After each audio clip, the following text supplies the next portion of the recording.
I remember doing this 5 years ago, almost to the date. Here I am again, so it's going to be a little one because you're going to be here a while. I have to cover 87 years in a few minutes, so I tried to make it as short as possible, but it's probably going to be a 15-minute walk. You ready? Ready. We often think of death as the opposite of life.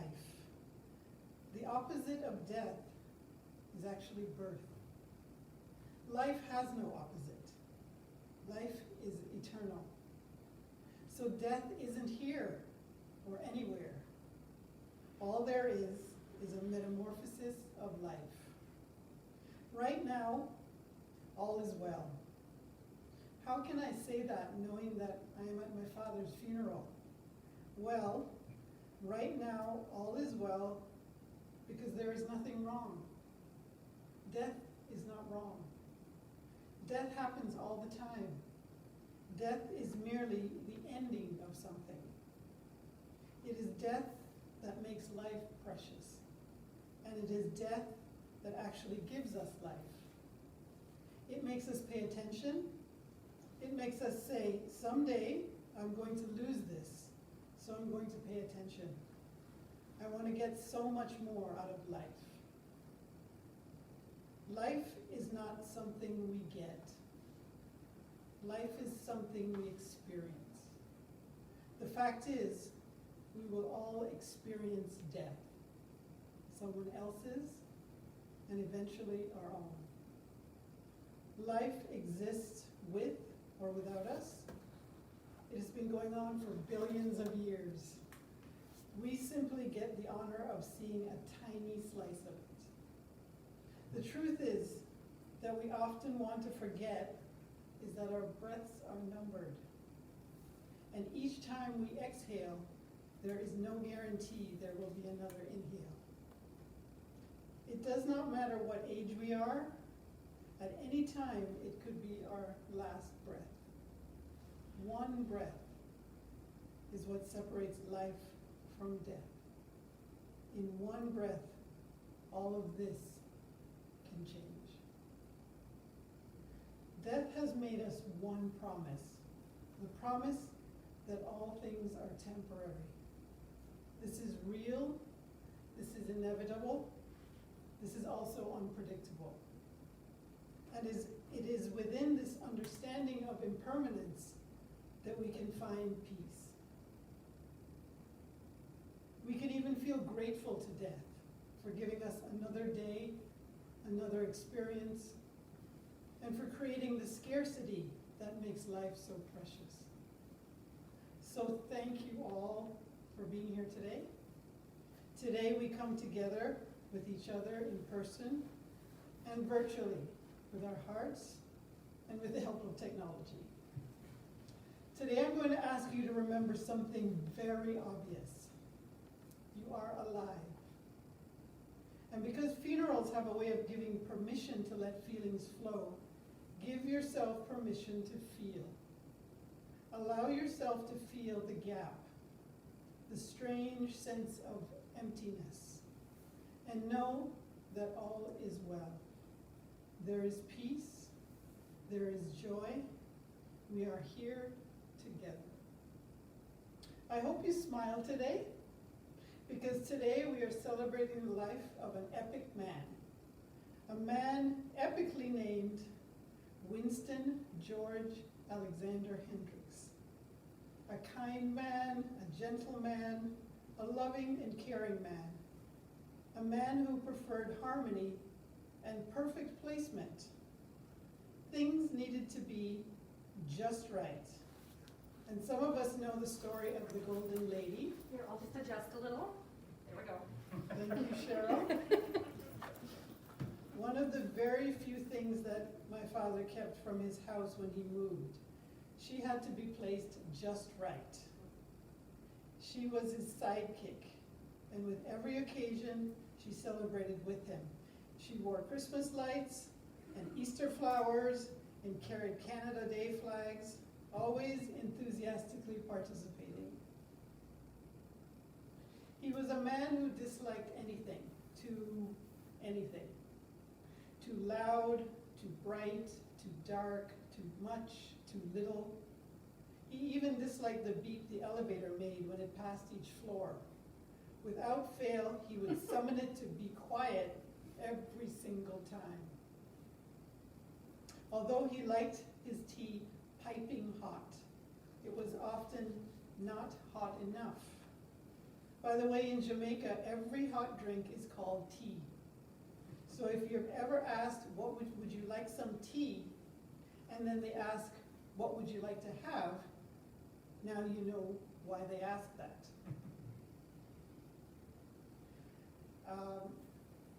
Tea was to be consumed at particular times of the day, coffee in the morning, tea in the afternoon, and hot chocolate when he decided was a good time.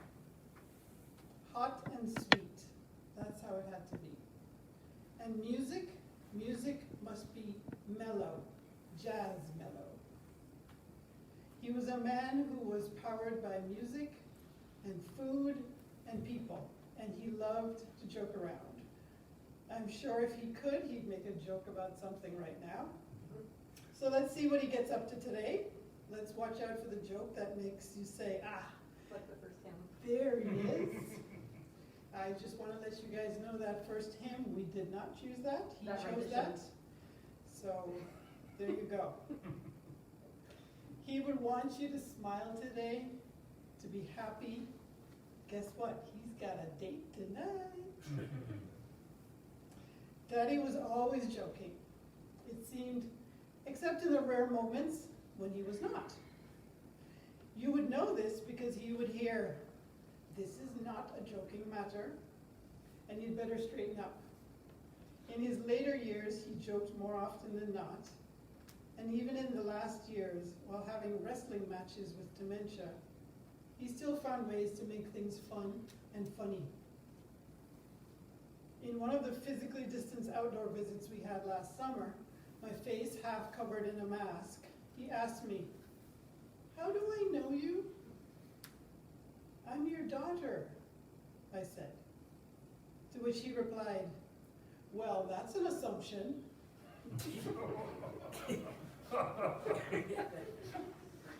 Well, when I get the results of the DNA test, we'll see who has the last laugh. Today we can be happy because he lived a good long life. He lived well. He laughed often and he loved much. And he left on his own terms. Today we are here to honor the impact of a life, a body, a soul, a mind, and a heart. Someone we know as Winston, Jack, Jackie, Jacko, Daddy, Uncle Jack, Uncle Jackie, Mr. Hendricks, Mr. H, Granddaddy, and Papa. He arrived on March 19th, 1934, and he left on February 24th, 2021. And in almost 87 years in between, he created a life as a son, a brother, a nephew, a cousin, a friend, a husband, a father, an uncle, a grandfather, and a great-grandfather. An epic life he lived, with immense impact. He traveled well to many, many places. He gained wisdom and knowledge and knew exactly, out of it all, what he preferred, and he was not shy to tell you about it. He showed love with food. He was a creative, self-taught chef. He had to be. When he asked Mr. Spence for permission to marry his daughter, it was with the condition, he was promptly told, that she was not to be in the kitchen. She was not to have to cook. She lived a privileged life, and this was to continue if he wanted to marry her. So in 1962, at the age of 27, with that condition in mind, they married. In 1964, along came Dave, and in 1967, I arrived. Daddy kept his promise, and Mommy stayed out of the kitchen. It was a pretty easy promise to keep in Jamaica, where there is always help maids, nannies, gardeners, and even someone who came in just to do the ironing. What Daddy did not anticipate was that they would be moving out of Jamaica in 15 years, having no help. Luckily, he had a natural gift for meal creations, and this became what he was known for. If you're lucky, you too know someone who will always have food for you and send you home with more food. When his grandchildren were younger, and they knew that they were guaranteed frozen yogurt in a cone, whenever they went to see Granddaddy, I would hear them say, "Can we go see Grammy and Granddaddy?" I figured out that they were in the mood for some dessert. When you live to almost 87, a lot of changes happen in your lifetime. Daddy told me stories of how he used to do his homework by the light of a gas lantern. Getting home in the dark after taking the bus home. Electricity was not yet widely available in his town. Yet some things remained the same. He always had a way with people. I remember him telling me how the bus driver knew him and would wait for him if he wasn't at the bus stop. A likable lad. He was from back then, and he stood out and made connections with people in very real and special ways. Daddy was born in that time between 1928 and 1945, known as the silent generation, a time that precedes baby boomers. The silent generation is known for many different reasons, and what it makes me realize is that his life was lived before many of the blessings and the burdens of technology. No televisions, cell phones, computers, no iPads, Facebook, Twitter. To make a phone call back then, you had to stand in line at the post office because there was only one phone for the whole town. He also lived through the many changes of how we experience music, from being delivered to you from the radio, with no personal choice in the matter, through records, 8-track tapes, cassette tapes, compact discs, where you had some choice of what music to listen to today, completely being baffled by digital music and the infinite choice of playlists. I didn't even bother trying to explain Spotify. We could have had whole conversations about how so much fits into one small device. All that fits in there, he would say, pointing to my phone as he held it in his hands in fascination.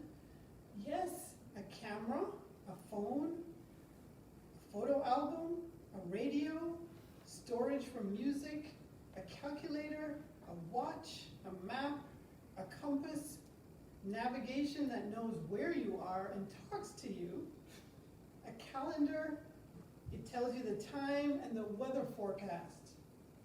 It has an address book and a typewriter in there too. And if there's anything else that you want to know, just ask it. Say, "Hey Google." After Mommy passed and Daddy lived with us, he would often wonder why we all stood around in silence so much. We were texting. That made no sense to him. One day he wanted to call his brother. He walked over to me and he checked to make sure he had the right phone. You know, the one that was powerful enough to call Jamaica.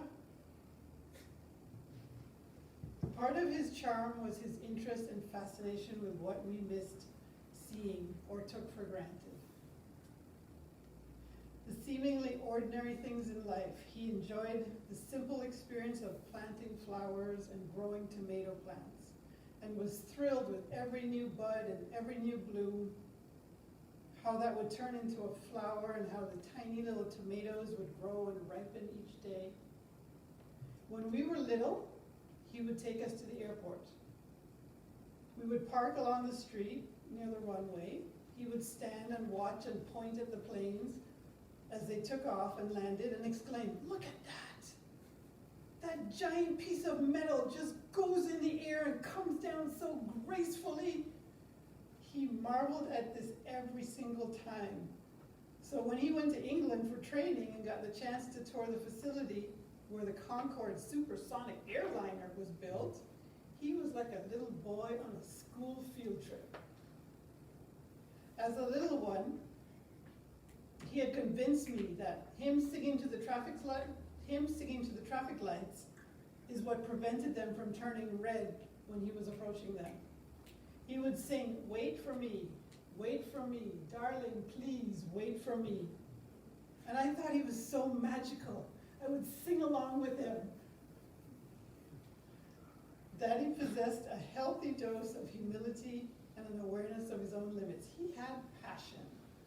He was a people person. He would talk and joke with perfect strangers. He didn't care. More often than not, they would smile and they would remember him the next day, at the grocery store, at the bank, wherever. And if they didn't play along, he didn't care. Even when Mommy said, Jack, don't you see they're not interested? He didn't care. He just moved on to somebody else. Someone else would get him. To those of you who know Bryce, you'll recognize this in him. Daddy attended Kingston College, all-boys private school in Kingston, Jamaica. Then for the next 25 years, he worked as a civil servant with the British and Jamaican government. And on Saturdays, he enjoyed live horse racing at Kimanis Park and did accounting in their office. In 1977, we left Jamaica, and for the next 20 plus years, he worked as head of security with various hotels, condominium companies in the US and Canada, including the Four Seasons Hotel in Palm Beach and Palm Beach Polo and Country Club in Florida, as well as Shoppers World here in Brampton. He met many celebrities and royalty this way. Daddy was an exemplary employee, winning many awards for his dedication and service, including, as you'll see in the slideshow, Employee of the Year. He was a proud man, and the picture at his bedside was him receiving this award with Mommy by his side. Okay, so some of you are wondering, what's with the name Jack? Well, with a name like Winston, George, Alexander, Hendricks, where did Jack come from? I believe the story goes that his mother liked the name Jack from the fairy tale Jack and the Beanstalk. But this was not a proper name of distinction, befitting of a proper Jamaican of British descent. I may be wrong about this, and I think he was named Winston after former Prime Minister of the UK, Sir Winston Churchill. George, after US President George Washington, and Alexander from Jamaican Prime Minister Sir Alexander Bustamante. Yet despite all this pomp and ceremony put into naming him, unofficially he would be known as Jack by most people for most of his life. When Mommy passed in 2016, he still answered to Jack. Yet from that moment on, he introduced himself as Winston to anyone new. That part of him seemed to have gotten buried with her. I read a quote that said, I think the hardest part of losing someone isn't having to say goodbye, but rather it's learning to live without them. Always trying to fill the void, the emptiness that's left inside our hearts when they go. We so want grief to be a straight line, one that goes from here to there, and grief is not that. Grief is a web, a tangled ball of moments and thoughts and perspectives and actions. It has now been 5 years since he has been without his love. 5 years, or the equivalent of about 3 trillion minutes. I looked it up. And Daddy seemed to remember Mommy in every moment. At first he was lost and confused. Then he felt the loneliness of her absence. He kept her purse, still packed as she left it, and he would take it everywhere with him. He carried her purse back and forth, to and from the hospital, for the month we visited her there after a sudden massive stroke. He clung to it as if it were her.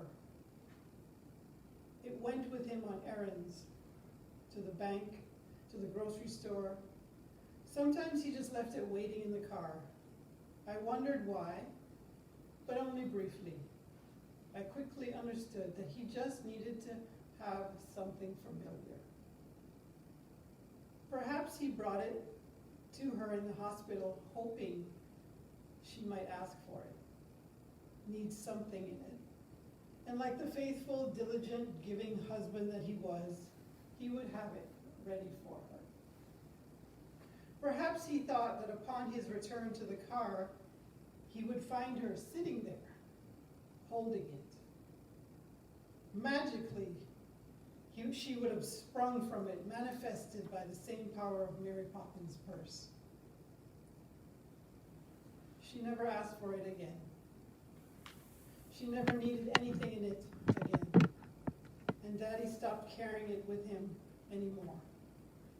What he carried instead was a void, the emptiness that was left inside his heart. Every time he saw me or talked to me on the phone, he would say without fail, "Physically, I am fine. I'm just lonely. I want someone to talk to." Someone to talk to, he says. He was being modest. He didn't want someone. He wanted her. The someone who didn't talk too much or too little. The someone who talked about what she talked about and sounded the way she sounded for the over 50 years they were together. When I would visit him, he would tell me that his heart dances when he sees me.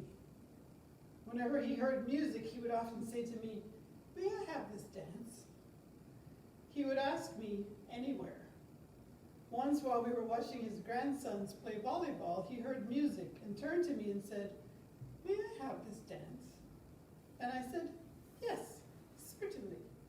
And we danced right there in the park. The deceit of dementia had him asking where she was, saving some of his food to share with her, wanting us to hurry back home because he knew she didn't like to be alone for too long. I carry Mommy with me. He could see that. He could feel it. I look like her and even sound like her.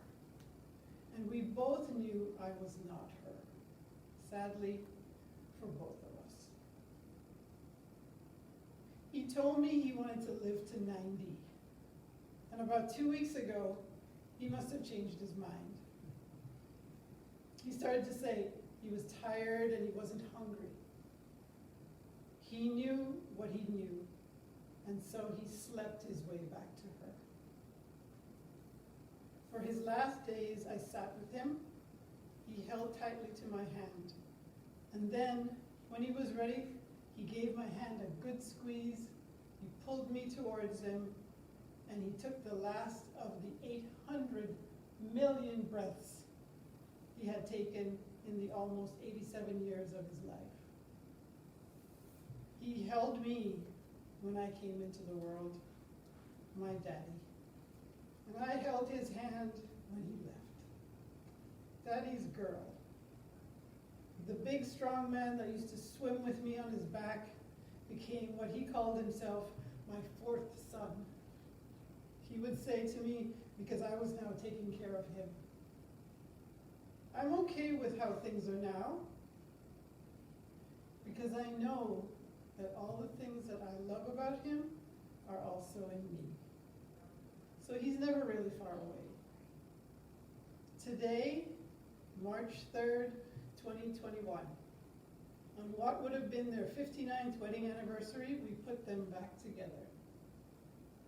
A bittersweet reunion, and I'm sure he's saying to her, "May I have this dance?" And they are dancing wherever they are. And today is a perfect day for perfect love. We will play their wedding song, "Oh, Perfect Love," as we lower him down to join her. Today, Nothing is wrong. Death is not wrong. Death happens all the time. Death is merely the ending of something. And it is death that makes life precious. It is death that gives us life. Here, there is peace. There is joy. We are here. We are alive as we navigate this precious slice of life.